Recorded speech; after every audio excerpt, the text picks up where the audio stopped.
Salve, camaradas! Tudo bem? O tema do vídeo de hoje é Lula, Marcelo Freixo e Guilherme Boulos, um debate sobre tática eleitoral.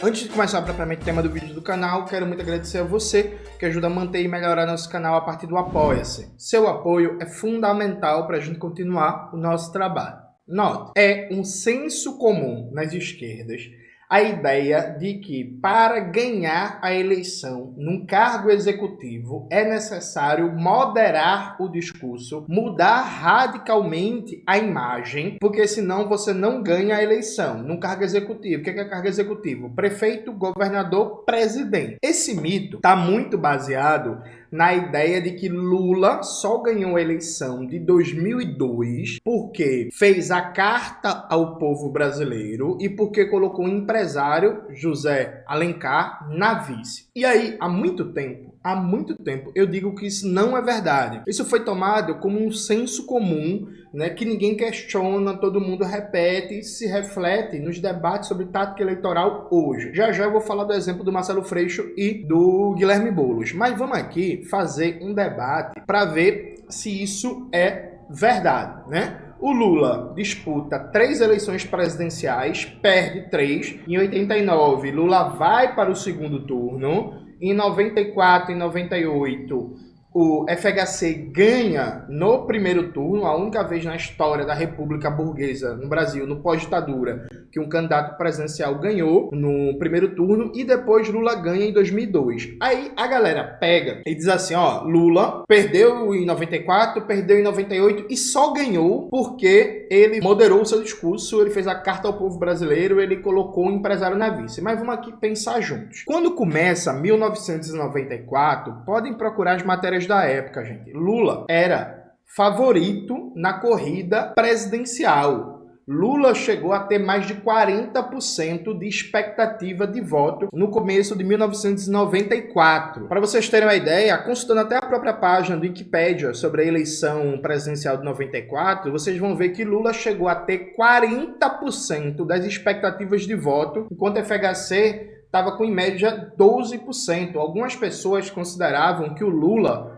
poderia vencer até no primeiro turno. O que foi que aconteceu? O Plano Real começou a baixar a inflação, e aí aqui o objetivo desse vídeo não é debater o Plano Real, não é debater a conjuntura econômica de 94, mas fato concreto é que já no segundo trimestre a inflação começa a baixar. Com a baixa da inflação e o aumento do poder de compra da classe trabalhadora e a abertura comercial generalizada, que barateou muito o consumo, houve um boom de emprego, né? Tava com 100% da capacidade industrial instalada, ocupada, né? No segundo semestre de 94. Houve um boom de emprego, houve um boom de consumo e houve um boom de aumento do poder de compra. FHC consegue se cacifar como o homem do Plano Real. O Lula ficou contra o Plano Real. Não vou aqui fazer um debate se ele fez certo, se ele fez errado, se as críticas dele estavam certas ou erradas. Fato concreto é, o Plano Real provocou em 94 uma sensação imediata de melhora econômica gigantesca, e foi isso que fez com que o FHC virasse o jogo eleitoral. O Lula chegou a ter 40% das expectativas de voto. Teve uma pesquisa que o Lula chegou a ter 44%. Então, assim, era esse o cenário. Só que aí houve uma mudança econômica radical, que é algo atípico na história. É muito difícil você começar um ano com um cenário econômico e que, a partir do quarto, quinto mês do ano, teve uma mudança radical. Foi isso que propiciou o Lula perder a eleição de 94 para o FHC ganhar no primeiro turno. E mesmo assim, vamos considerar que, mesmo com essa gigantesca popularidade do Plano Real, mesmo com a aliança entre PSDB e PFL, e vamos lembrar que o PFL, à época, tinha uma máquina eleitoral poderosíssima, muito forte, inclusive, no Nordeste brasileiro. Mesmo assim, você junta as candidaturas de oposição, elas tiveram quase 45% dos votos. Aliás, candidaturas de oposição não, as candidaturas alternativas ao PSDB. O Fernando Henrique Cardoso, ele vence com 54% dos votos, um feito incrível. O Lula conseguiu ter mais de 17 milhões de votos, o correspondente a 27% do eleitorado. Então veja, o Lula, ele podia ter ganhado a eleição, por exemplo, de 94, se o Plano Real não tivesse dado certo. Ou se os resultados do Plano Real tivessem vindo numa dinâmica mais lenta, percebe? Então, assim, não foi a imagem do Lula. Quando vem a eleição de 98, o grande discurso era: se Lula ganhar, vai desmontar o Plano Real e vai voltar à hiperinflação. Então foi um terrorismo gigantesco. Terrorismo gigantesco, gigantesco, gigantesco, gigantesco. E efetivamente, a despeito de todos os problemas que já estavam ali colocados no governo FHC, o fim da hiperinflação provocava sim uma sensação de alívio muito grande nas pessoas e ainda estava muito fresco na memória, muito vivo na memória. O discurso de que o principal inimigo da economia brasileira era a inflação, pegava e ainda pegava muito. Foi nesse contexto que o FHC ganha em primeiro turno e vamos lá, gente, ninguém conseguiria ganhar do FHC na eleição de 98. E por que isso? O FHC, de novo, fez uma malícia. Ele prometeu que não iria desvalorizar a moeda, ele manteve artificialmente o quanto pôde o real valorizado frente ao dólar e praticou um dos maiores estelionatos eleitorais da história brasileira, que depois que ele ganha a eleição, ele vai desvalorizar a moeda, perfeito? Então, assim, o FHC, ele fez uma manobra com cumplicidade do Congresso, do STF, da mídia burguesa, do empresariado, que ele segurou o câmbio até a eleição, prometeu que não iria desvalorizar a moeda de jeito nenhum, acabou a eleição, ele foi deu-lhe. Se ele tivesse feito a desvalorização antes da eleição, por exemplo, ele perdia. Simples e objetivamente, percebe? Houve uma confluência ali de interesses de vários setores do empresariado, da classe dominante brasileira, do imperialismo, para fazer de conta que aquela valorização do real artificial não era um problema, percebe? Que aquilo ali era sustentável. Mesmo assim, porém, o Lula subiu a perspectiva de votos. Vamos lembrar que na eleição passada de 94 ele teve 27,4%. Na eleição de 98 ele teve 31,71%, subiu quase 5% de expectativas de voto. Nessa eleição também de 98, o Ciro Gomes teve quase 11% dos votos, teve 10,97%, né, mais de 7 milhões de votos. E você juntar os votos da oposição, a oposição ao PSDB teve mais de 45% dos votos. Quando vem a desvalorização do real pós-eleição de 98 e toda a quebradeira generalizada de indústria, de empresa, desemprego crescente, violento, e que a memória da hiperinflação já não era tão forte assim, não dava mais para sustentar o projeto do PSDB com base na ideia de que se outro candidato ganhar, vai desmontar o Plano Real e a inflação vai voltar. Dado, inclusive, porque no final do governo FHC a inflação estava alta, variando ali numa média de 8%, 9% e tal. Então a inflação estava crescendo, né, e já cria um problema muito grande, né, por discurso de terrorismo fiscalista do PSDB, que se outro candidato ganhasse, um candidato de esquerda, ia ter um descontrole das contas públicas, a inflação ia pipocar. A inflação estava crescendo, estava alta, um desemprego generalizado, um aumento do custo de vida violentíssimo, uma piora dos serviços públicos desgraçada, apagão, piora sistemática de infraestrutura, o país indo pro vinagre de tudo que, bicho, não tinha uma área que dava pra dizer assim que as pessoas estavam felizes, assim. Infraestrutura, educação, saúde, assistência social, geração de emprego, custo de vida, fornecimento de energia elétrica, água potável, tava tudo, absolutamente tudo piorando, segurança e por aí vai. Na eleição de 2002, gente, e aqui veja, de verdade, assim, se você conhece alguém que é cientista político, chegue para essa pessoa e fale assim: bicho, vamos imaginar um cenário hipotético. Vamos imaginar que tem um partido no governo, o candidato desse partido já disputou a reeleição e ele quer fazer o sucessor. Só que esse partido no governo, ele está extremamente mal avaliado. 2/3 da população considera o governo ruim ou péssimo e a imensa maioria da população, mais que 2/3, quer votar na oposição. Tu acha que ao final dessa eleição, quem foi que ganhou? Foi o candidato da situação? Foi o candidato da oposição. Gente, vocês terem uma ideia, peguem os números da eleição de 2002 para vocês verem um negócio que é o seguinte: quase 80% da população brasileira que saiu de casa para votar votou em um candidato de oposição. Bota aí, Maxwell, a tabela, por favor, que eu te mandei o print da votação no primeiro turno da eleição de 2002. Gente, quase 80% da população que saiu de casa para votar votou num candidato de oposição. Olha aqui, o Lula teve no primeiro turno 46% de votos. O José Serra, do PSDB, que ficou em segundo lugar, teve 19 milhões, quase 20 milhões, né? 23,2%. O Antony Garotinho, do PSB na época, que hoje em dia quase ninguém lembra, fora do Rio de Janeiro, mas ele teve 17,87% dos votos, 15 milhões de votos, assim. A diferença para o José Serra foi muito pequena, basicamente 4 milhões de votos. O Ciro Gomes, que foi candidato na época pelo PPS, teve quase 12% dos votos, né? O Zé Maria, do PSTU, o PSTU teve 400 mil votos. Veja como essa eleição foi atípica. Na eleição passada, tanto a Sofia Manzano, candidata pelo PCB, quanto o Léo Péricles não chegaram nem perto de ter 100 mil votos. O Zé Maria, em 2002, teve 400 mil votos. É 4 vezes mais voto, praticamente, do que a candidatura do PCB e da UP em 2022. Vocês percebem como esse cenário foi atípico, como a população cansada, toda a destruição que foi o governo FHC. Foi a primeira e única vez que o PT teve um candidato ao governo do estado de São Paulo indo para o segundo turno, com o José Genuíno. O PT quase que ganhava São Paulo. O PSDB correu um seríssimo risco de perder, inclusive, o governo do estado de São Paulo. Aquela eleição foi toda uma eleição atípica, gente. Assim, e foi atípica por quê? Porque o PSDB fez um governo, um dos governos mais desaprovados da história brasileira, em que era certo que a oposição iria ganhar. A questão era quem da oposição iria ganhar. Porque, veja, aqui, se a gente vai... Bota de novo, Maxwell, a tabela na tela, por favor. Por exemplo, se o Lula conseguisse uma aliança com o Garotinho, ele ganhava no primeiro turno. Percebe? Então, assim, não precisava do José de Alencar na vice. Não precisava da carta ao povo brasileiro na vice. O Lula poderia ter ganhado o primeiro turno com aliança com o Garotinho ou com Ciro Gomes. Note que o Lula ficou basicamente a 4% para ganhar no primeiro turno, pô.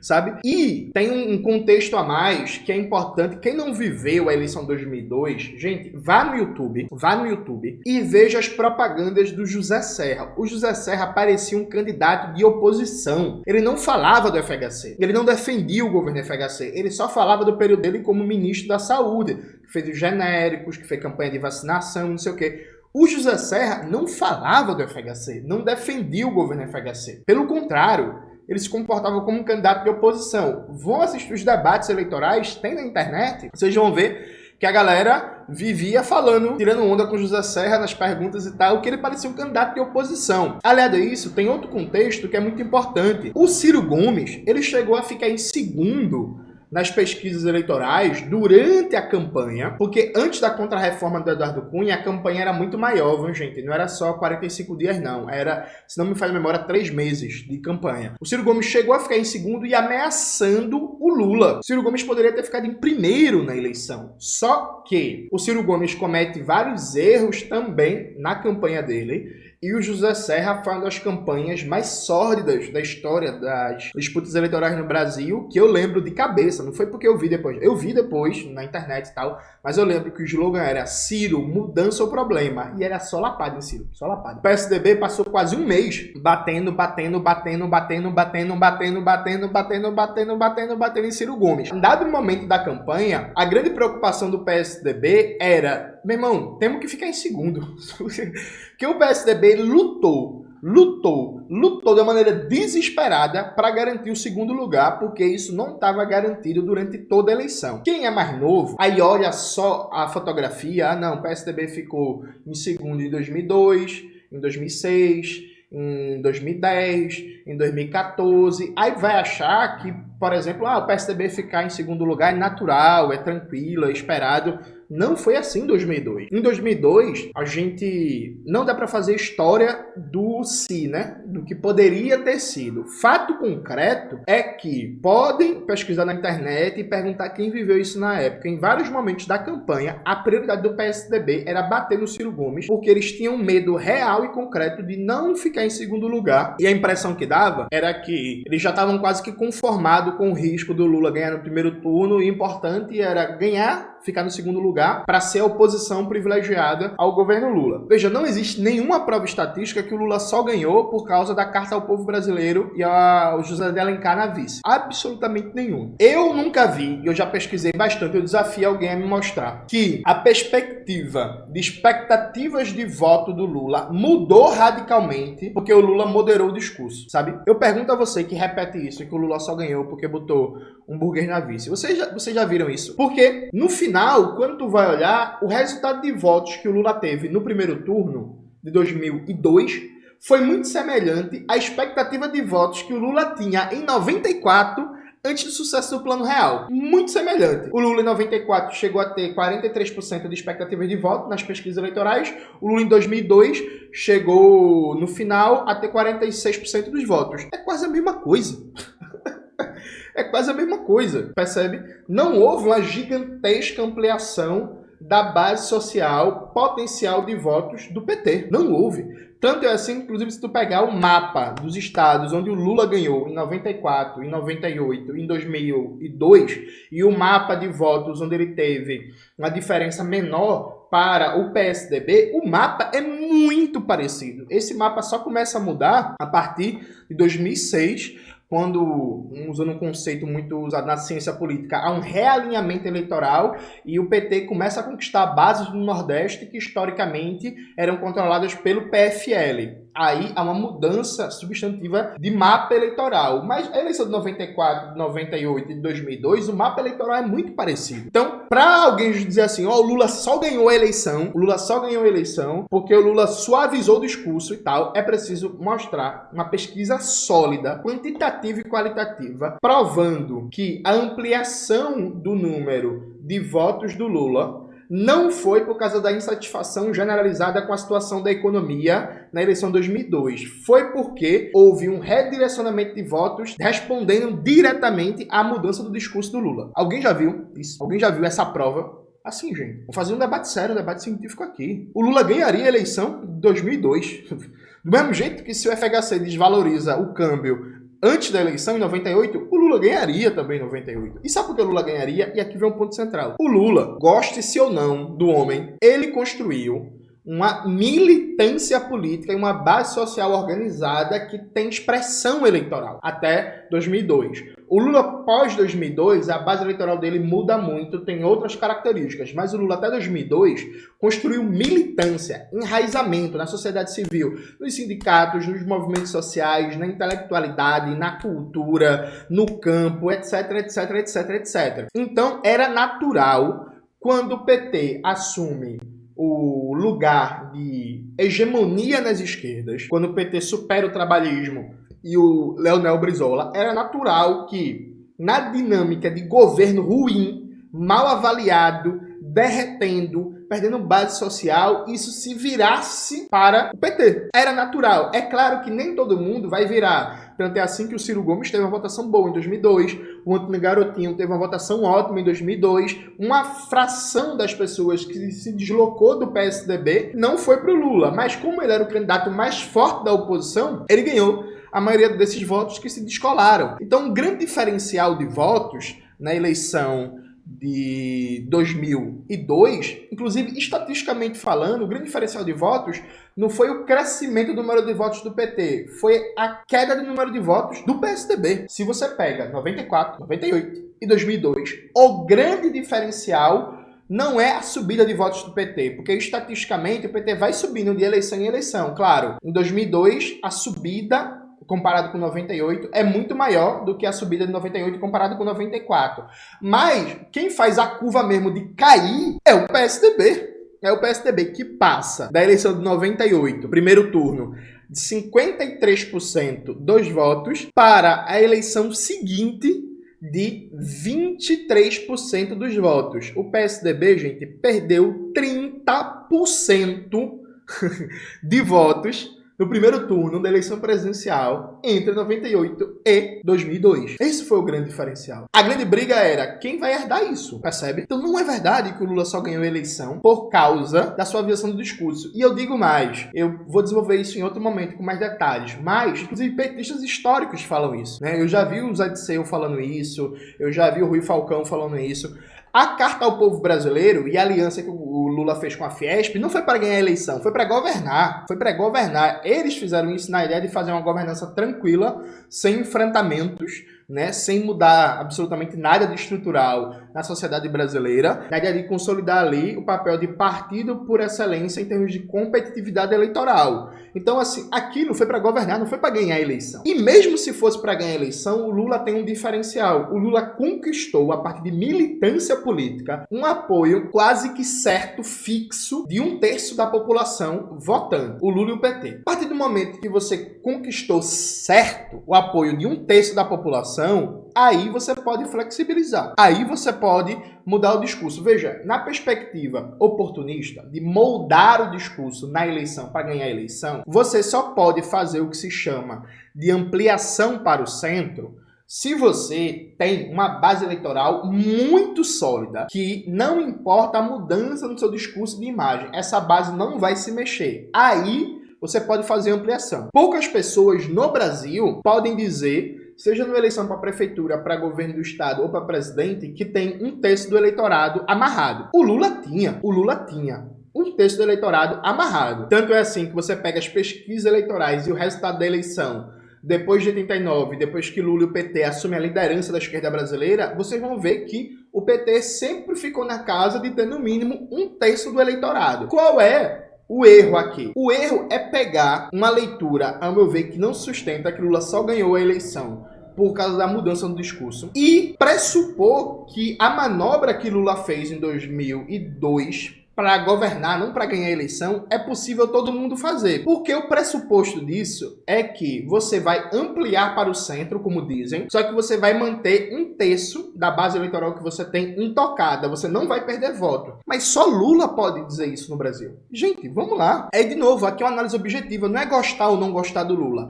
Lula, hoje, é o único político no Brasil que pode dizer assim, eu tenho 1/3 do eleitorado. E aí, a partir disso, eu posso bater na mãe, eu posso chutar um cachorrinho poodle, eu posso cuspir na cara de uma criança, eu posso colocar Geraldo Alckmin na vice, eu posso falar mal, falar merda de negro, de mulher, de LGBT, de MST, de sindicato, de CLT, da porra toda, que eu tenho 1/3 dos votos. Ninguém mais pode falar isso. Ninguém mais pode dizer. E aqui é o erro dessa tática de frente ampla que todo mundo advoga, tomando como um reflexo do que foi, um reflexo, ao meu ver, não debatido do que foi a eleição do Lula. Veja, se você não é o Lula, não é verdade que você pode mudar radicalmente seu discurso e sua imagem para conseguir voto da direita ou do eleitor de centro, que é uma grande incógnita para mim, o eleitor de centro, mas tudo bem. Você pode mudar seu discurso, mudar sua imagem e você vai conseguir voto da direita e do centro e não perder voto na esquerda. Veja, isso não é verdade. Isso só é verdade se você for o Lula.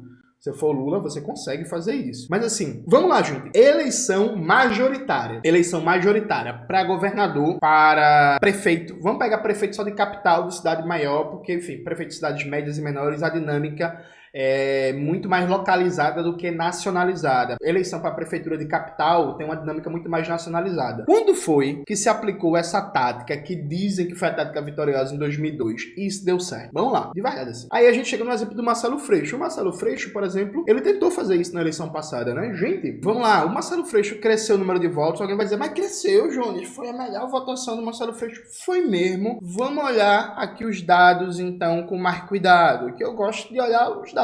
Né? Eleição para governador do Rio de Janeiro de 2014. Na eleição, a gente teve o primeiro turno, e aí eu debato sempre o primeiro turno porque o segundo turno tem uma lógica muito diferente, né, gente? Uma lógica bem plebiscitária, é você votar muito mais em quem você não quer que ganhe, né? Votar para o outro perder do que votar no que você acha positivo e tal. Então, no primeiro turno, o Luiz Fernando Pezão, do PMDB, com o vice do PP, uma coligação gigantesca, cheia de partidos, teve um pouco mais de 3 milhões de votos e 40,57% dos votos. Em segundo lugar, ficou Marcelo Crivella, do Partido da Universal, com 20% dos votos. Então perceba, foi uma disputa entre direita e direita, né? Direita PMDB, direita Igreja Universal e tal. Aí você vê o Antony Garotinho, que ainda fazia uma imagem meio de esquerda, meio progressista e tal. Tanto é assim que o nome da coligação dele era Aliança Republicana e Trabalhista, querendo muito forçar uma imagem, né, de um legado trabalhista que ainda em 94 ou em 2014 ainda era meio forte no Rio de Janeiro, ainda era mais viva. E o Antony Garotinho tem 1.500.000 e tantos votos, ficou com 19,73% dos votos. Quase a mesma coisa do Crivella. Ainda nessa eleição você teve o Lindenberg Faria, candidato pelo PT ao governo do estado, junto com PT, PV, PSB e PCdoB, né? O PV foi vice. O Lindenberg Farias teve mais de 700.000 votos, quase 800.000, ficando com 10%. Então vá contando aqui, o Antony Garotinho, 19%, quase 20%, o Lindenberg Faria, 10%, né? Aqui a gente já está falando de basicamente 30% dos votos do eleitorado no Rio de Janeiro em 2014. E aí vem o Tarcísio Mota, foi candidato só pelo PSOL, teve uma votação muito parecida com o Lindenberg, ele teve 712.000 votos, quase 9%, 8,92%. Aí o PSTU teve 33.000 votos, o PCB teve 8.900 votos. Moral da história, na eleição 2004, difusamente pensado enquanto campo progressista, lembrando, em 2004 alguém pode dizer, o Antony Garotinho já estava na direita, já, mas tinha muito voto progressista, muito voto popular. Aquilo ali, essas candidaturas, Antony Garotinho, Lindenberg, Tarcísio Mota, do PSOL, tiveram quase 40% dos votos. Perfeito?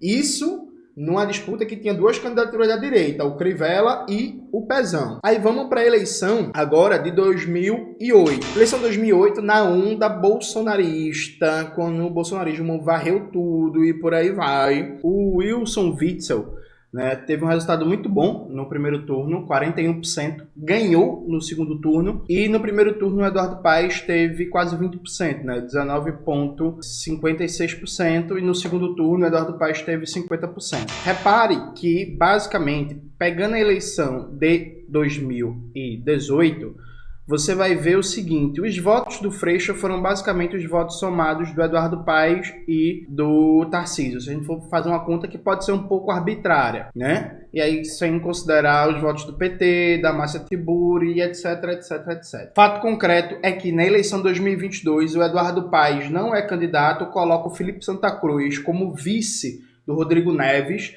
do PDT. O PDT na eleição passada, 2018, teve 6% de voto. Nessa eleição se manteve muito próximo da sua faixa histórica de votos, teve 8%, né, dos votos. E o Rodrigo Neves tem uma base muito forte em Niterói. Então a votação do PDT não se alterou muito, ficou ali mais ou menos na mesma faixa histórica. Alguém pode dizer assim, mas Jones, o Freixo conseguiu votos do Eduardo Paes. Porra, pode ser, porque veja, o PSOL é forte no Rio de Janeiro. É o estado em que o PSOL é mais forte, inclusive. O Tarcísio Mota vem de uma crescente histórica de votos, né? Lembrando mais uma vez, em 2018, ele teve 10% dos votos. O Freixo teve 17% de votos a mais do que o Tarcísio. Só que o Freixo disputou num cenário em que você não tinha uma candidatura, por assim dizer, de direita tradicional ou de centro, que pudesse polarizar com ele e, ao mesmo tempo, parecer um voto útil contra o bolsonarista Cláudio Castro. Então, Freixo foi, ao mesmo tempo, a única opção viável de voto útil. Freixo foi, ao mesmo tempo, a única candidatura dita de esquerda. Vamos lembrar que o PSB, que tem um peso no Rio de Janeiro, Alessandro Molon e Companhia Limitada, o PSB apoiou o Freixo, o PSOL apoiou, o PSB apoiou o Freixo, porque o Freixo estava no PSB, né? O PT apoiou o Freixo, e aí não dá para desprezar os votos petistas. O Lula apoiou o Freixo, e o Eduardo Paes, mesmo tendo um candidato, não se engajou muito na campanha para transferir os votos para o candidato dele. A questão é, se houve ampliação, foi uma ampliação muito diminuta, porque todo mundo sabia que o Freixo tinha mais votos do que o Tarcísio, embora o Tarcísio já tivesse muitos votos. Pra vocês terem uma ideia, em 2018 o Freixo foi candidato, né, a deputado federal e candidato a deputado, né, um cargo que é proporcional, que normalmente tem bem menos votos que um cargo majoritário. O Freixo teve 342 mil votos. Normalmente o cálculo que se faz é que se você tem uma votação muito alta numa disputa para proporcional, na majoritária sua votação vai ser muito maior. Já se você tem uma votação muito alta para majoritária, se você for disputar uma proporcional, a votação vai necessariamente cair. Então veja, não houve uma ampliação do ponto de vista de espectro de votos. Historicamente no Rio de Janeiro você tem uma faixa de votação que vai ali de um voto difuso e confusamente progressista para um voto de esquerda que fica nessa casa de 20 a 30%. E aí, se a gente for fazer um olhar, não, mas num voto de esquerda teve uma ampliação. Faz sentido até, pode até fazer algum sentido, mas considerando que o Eduardo Paes não foi candidato. E o Eduardo Paes fez uma escolha, né, que é colocar o Felipe Santa Cruz como vice do Rodrigo Neves. E assim, ninguém conhecia o Felipe Santa Cruz, com todo respeito aí à história do Felipe Santa Cruz, inclusive da família dele, né? Enfim. Então, assim, ninguém conhecia o Felipe Santa Cruz. E o Rodrigo Neves tinha uma base muito restrita e estava numa conjuntura muito complicada também, porque a candidatura presidencial do Rodrigo Neves não estava puxando voto, Ciro Gomes, 2022. O Rodrigo Neves não sabia se apoiava o Ciro, se apoiava o Lula, e foi uma candidatura que acabou sendo bem pouco competitiva. Então, o Freixo, ele pegou o melhor cenário que existe, que é uma eleição que foi basicamente polarizada entre duas candidaturas, em que você não teve um terceiro e um quarto lugar muito competitivo, pelo contrário. E mesmo assim ele se manteve na faixa histórica. Ampliação mesmo, a gente diria assim, se o Freixo tivesse tido na faixa de 35% a 40% dos votos. Aí a gente diria que, considerando o histórico de eleições do Rio de Janeiro, das eleições anteriores, a gente diria o seguinte: o Freixo superou e muito a média de votos difusamente progressistas até de esquerda. Aí beleza.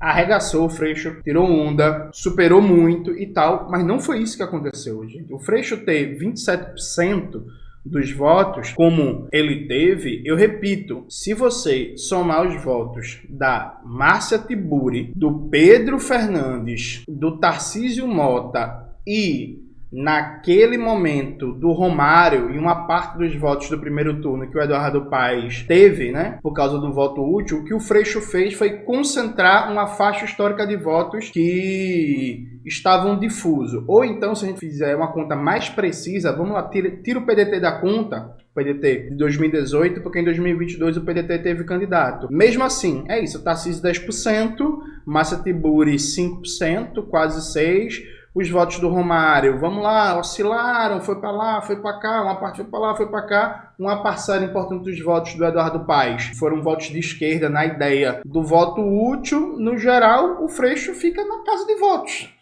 esperado. O Freixo fica na casa de votos esperado, especialmente considerando que ele era, né, a figura de esquerda mais popular do Rio de Janeiro. Né, tinha tido bons resultados nas eleições para prefeito da capital. Então, assim, o resultado do Freixo foi o esperado dentro do que era o histórico de votos dele. Não houve uma ampliação significativa, você dizer assim, caralho, mudou muito a competitividade eleitoral do Freixo. Isso simplesmente não aconteceu, sabe? Isso simplesmente não aconteceu. Valeria, inclusive, fazer até uma comparação, mas que aí daria muito trabalho, ficaria muito tecnicista. E eu sei que são eleições diferentes, eleição municipal e eleição estadual, né? Mas valeria até fazer uma comparação do quanto, por exemplo, entre as eleições municipais que o Freixo disputou para prefeito do Rio de Janeiro e a votação dele na capital, Rio de Janeiro, para governador, o quanto foi que ele ampliou de votos em urnas e sessões eleitorais. E valeria muito a pena também, nas regiões em que o Freixo foi bem votado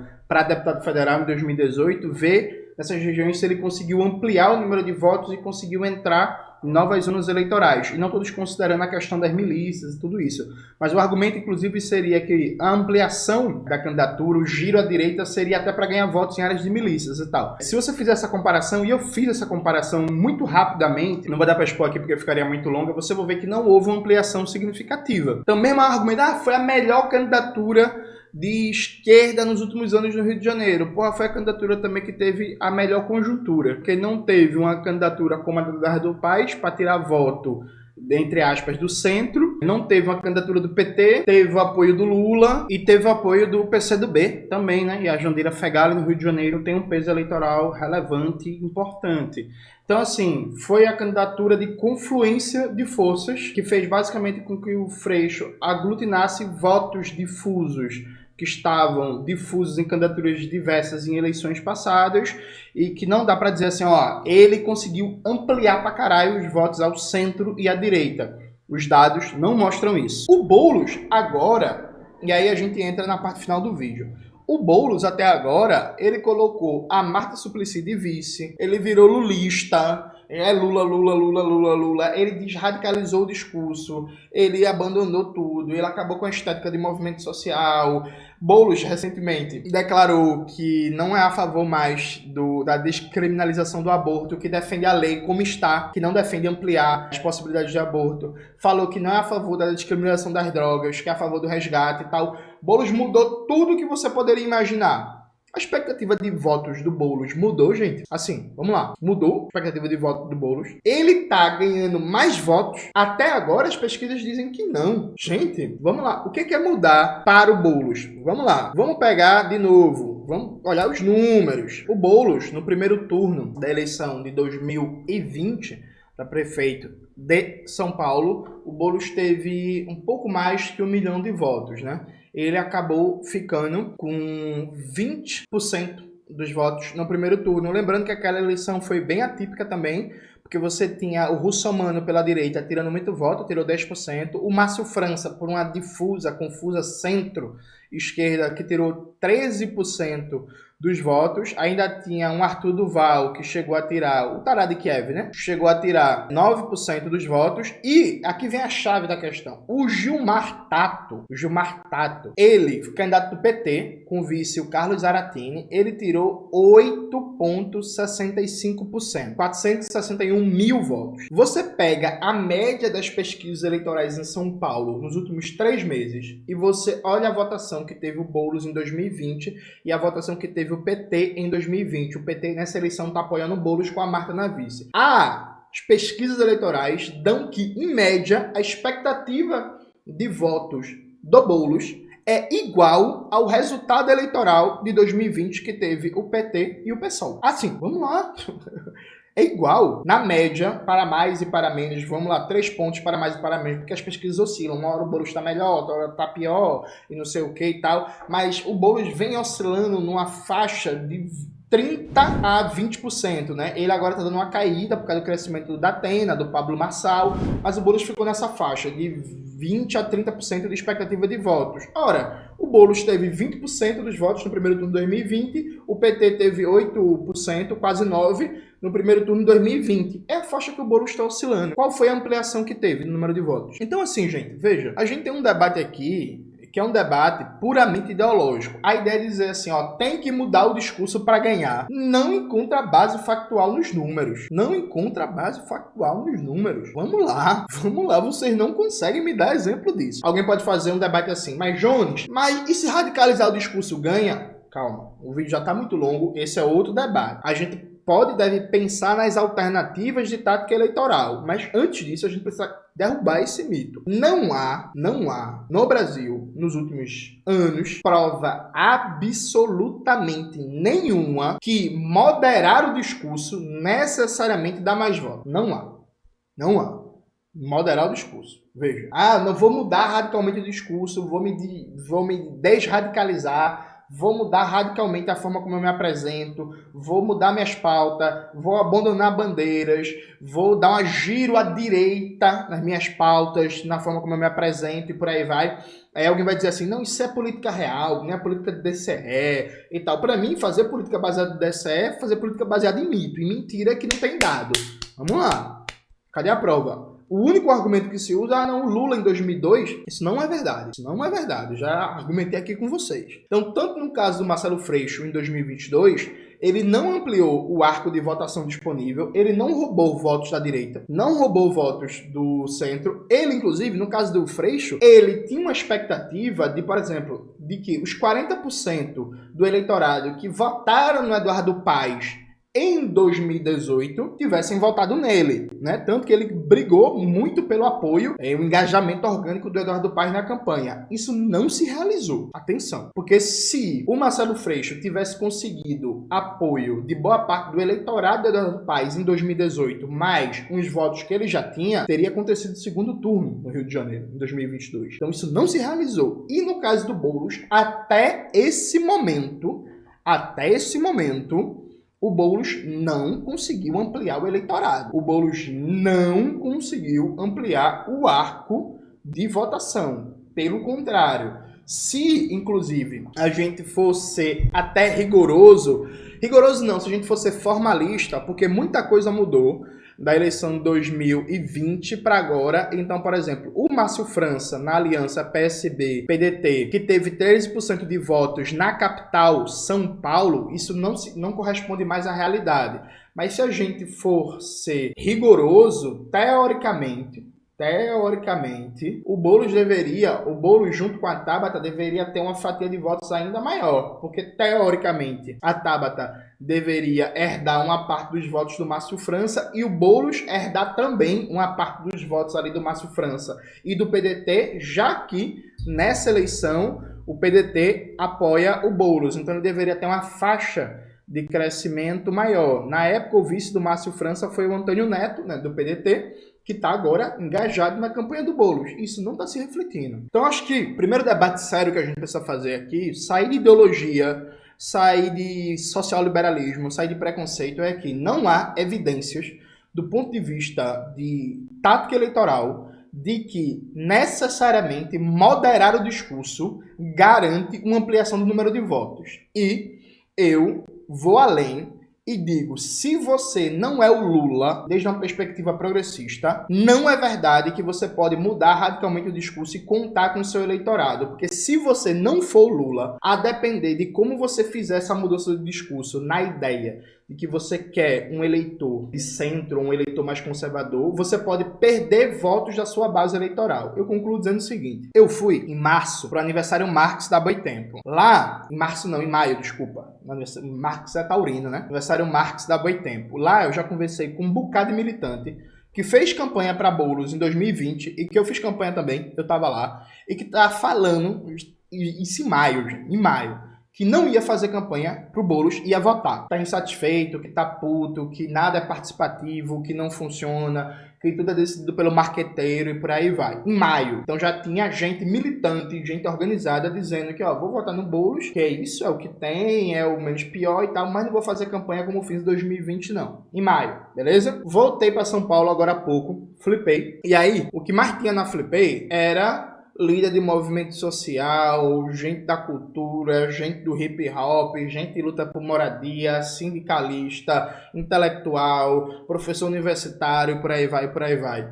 Um papo que rolava em todo mundo, só não dizia isso quem é do pessoal das tendências que apoiam Boulos, quem é candidato, mas um papo que rolou unipresente na Flipei foi: uma campanha do Boulos tá foda, né? Caralho, o Boulos tá foda. Mas vamos votar, é o que tem e tal. E aí já fazendo uma experiência antropológica, eu perguntava, mas vem cá, tu tá engajado organicamente na campanha, nos grupos de trabalho, tal, construindo, nos grupos de mobilização, não sei o quê? A resposta era não. Só um camarada que é candidato a vereador, foi que disse, não, estamos indo pra rua e tal. Mas acaba candidato a vereador na chapa do Boulos, então ele tem que estar mobilizado em campanha, porque inclusive está fazendo campanha para ele mesmo. Então, se você não é o Lula, essa ideia de mudar radicalmente o discurso, você mata o tesão de um bocado de gente organizada de fazer campanha para você. O Lula pode fazer o que quiser, a galera vai estar na rua fazendo campanha para ele. O Lula é diferente. E não que eu ache isso bom. Isso é uma constatação objetiva. O Boulos, ao meu ver, ele tem um risco de ter uma votação menor nessa eleição do que na eleição passada para prefeito de 2020, não só porque o cenário eleitoral está mais competitivo e mais complexo.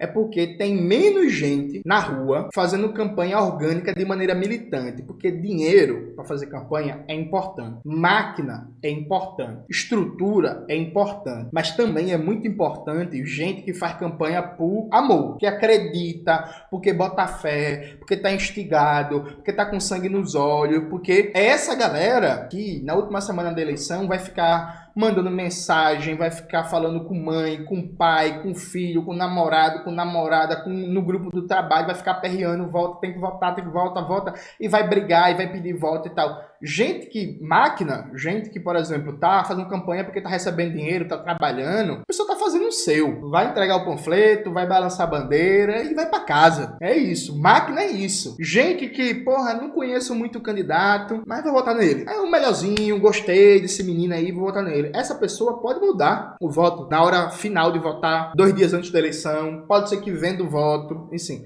Mas assim, na reta final da eleição, que é decisivo em todo o processo eleitoral, você precisa ter uma parcela, isso numa perspectiva de esquerda, né, gente? Uma perspectiva de direita, de compra de voto, de máquina, de máfia, de não sei o que, é outra coisa. Mas na perspectiva de esquerda, numa reta final da campanha, você precisa ter gente que vai estar, até inclusive de maneira espontânea, por fora de estruturas de coordenação de campanha, gente que vai estar com coração, que vai estar, porra, é isso, bora, e pedindo voto, e aperreando, e garantindo, e não sei o que, e no dia da eleição mandando mensagem pra mãe, já votou, mandando mensagem pra família, mandando mensagem pros amigos, instigando e perturbando e falando pra galera, não, porra, se abstém não, vai votar, sai de casa, pô, vai votar, é importante, e não sei o que, e por aí vai e tal. Se você tem isso pouco, ou se você reduz isso dentro de uma eleição e outra, há uma forte expectativa, sim, de você, mesmo com mais apoio, mesmo com mais dinheiro, mesmo com mais máquina, você tem uma votação menor. Você tem uma votação menor do que na eleição passada. E pode ser que aconteça isso com Boulos. A gente vai fazer um debate aqui depois